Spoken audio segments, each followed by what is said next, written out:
ప్రజలేం కావాలి? ఓకే, కనుక్కుందాం. ఇజ్రాయెల్ గారు కూడా ఉన్నారు కదా, ఆయన పాయింట్ ఆఫ్ వ్యూ విందాము. అంతకంటే ముందు గాయత్రి గారు, గుడ్ మార్నింగ్. గుడ్ మార్నింగ్ అండి. సో గాయత్రి గారు, మీరు కూడా ఒక బీజేపీ నుంచి సపోర్ట్, బీజేపీ కూడా చెప్పేసింది, ప్రకటించింది అధికారికంగానే రాజధాని అంటే అమరావతిని అంటూ కూడా. ఎందుకంటే ఆల్రెడీ కేంద్రం నుంచి కూడా నిధులు వస్తున్నాయి, ఆ సహకారం కూడా వస్తుంది, డెవలప్మెంట్ స్టార్ట్ అవుతున్నాయి. So me point of view ఏంటి? మీరు కూడా అమరావతికి స్టిక్ ఆన్ అయ్యారా, లేదంటే భవిష్యత్తులో మావిగన్ అని, లేదంటే ఇంకా ఏమైనా పేర్లు కొత్తగా వచ్చే ఛాన్సెస్ ఉన్నాయి? చూడండి మేడం, రైతే రాజు, రైతే దేశానికి వెన్నుముక్క అని మనందరం చిన్నప్పుడు చదువుకున్నాం.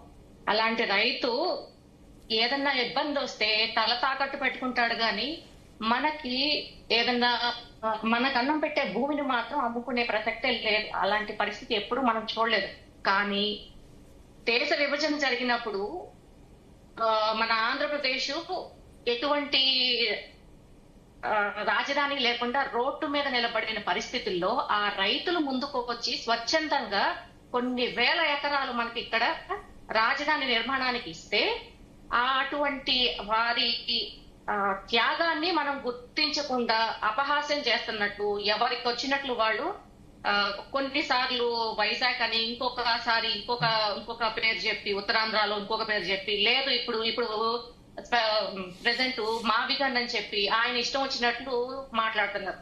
ఇది తుగ్లక్ పరిపాలన కాక ఏంటి మేడం? ఆల్రెడీ తుగ్లక్ పరిపాలన చూశారు, ప్రజలందరూ చూసి 11 సీట్లు ఇచ్చారు.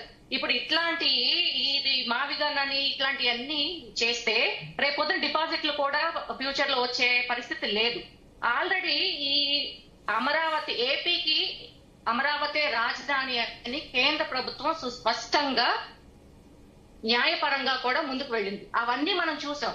ఇంత క్లియర్ గా మా స్టాండ్ ఇది, ఏపీకి అమరావతి రాజధాని అని కేంద్ర ప్రభుత్వం, రాష్ట్ర ప్రభుత్వం చెబుతూ ఒక పక్కన మన రాజధానిలో ఎంత పనులు ఏ విధంగా ముందుకు పరుగు పెడుతున్నాయి అనేది మీరు చూడొచ్చు. ఇప్పుడైతే అప్పుడు జగన్ గారి గవర్నమెంట్ లో ఎంత అధ్వానంగా అయిపోయినాయో, 2014లో మనం మొదలు పెట్టిన పనులన్నీ జగన్ గారి గవర్నమెంట్ లో మొత్తం అసలు ఎక్కడ ఎటుపోయిందో తెలియకుండా ఉండే పరిస్థితి. వర్షాలు వస్తే మొత్తం అంతా నీళ్లతో నిండిపోయి అన్ని మునిగిపోయే పరిస్థితి, రోడ్లు తవ్వుకెళ్లే పరిస్థితి, భవనాలన్నీ వాళ్ళ పనికిమాలిన కార్యకలాపాలకి అడ్డాగా మారిన పరిస్థితి. ఇవన్నీ చూసి మరలా ప్రజలు మాకు జగన్ గవర్నమెంట్, తుగ్లక్ గవర్నమెంట్ కాదు, మాకు అభివృద్ధి పదంలో రాష్ట్రాన్ని నడిపించే గవర్నమెంట్ కావాలి అని కూటమి ప్రభుత్వానికి పట్టం కట్టారు.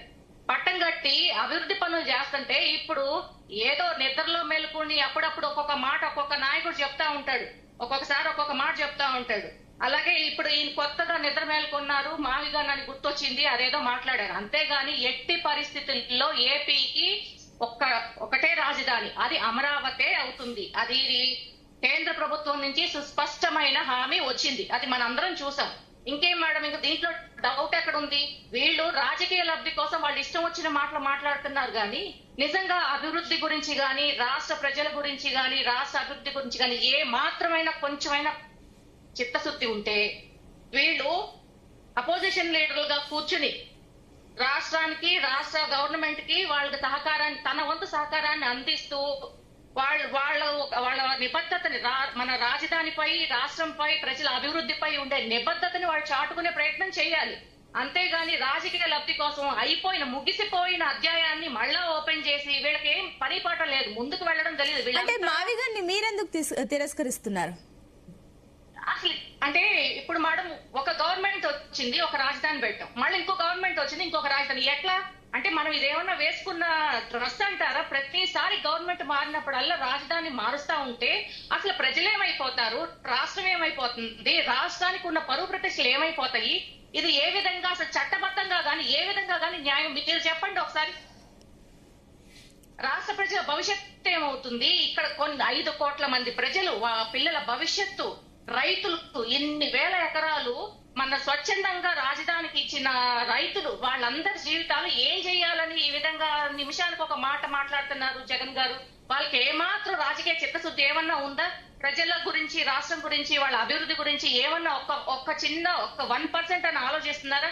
వాళ్ళకి ఎప్పుడు రాజకీయమే కావాలి, ఏ చిన్న విషయం దొరుకుతుందా, ఏం చేద్దామా, ఏమి దొరకకపోయినా కూడా రాజకీయమే చేయాలి. వాళ్ళు మాట్లాడేదానికి ఎటువంటి టెక్నికల్ ఇది ఉండదు. వాళ్ళు Okay. ఇష్టం వచ్చినట్టు మాట్లాడతారు. ఇది మాత్రమే జరుగుతుంది. కానీ ఎట్టి పరిస్థితుల్లో ఏపీకి రాజధాని అమరావతే. ఇది Okay. కేంద్ర ప్రభుత్వం నుంచి కూడా సుస్పష్టంగా న్యాయపరంగా కూడా వచ్చింది. దీంట్లో Okay. ఎటువంటి డౌట్ లేదు. ఓకే అండి, గురునాథన్ గారు గుడ్ మార్నింగ్.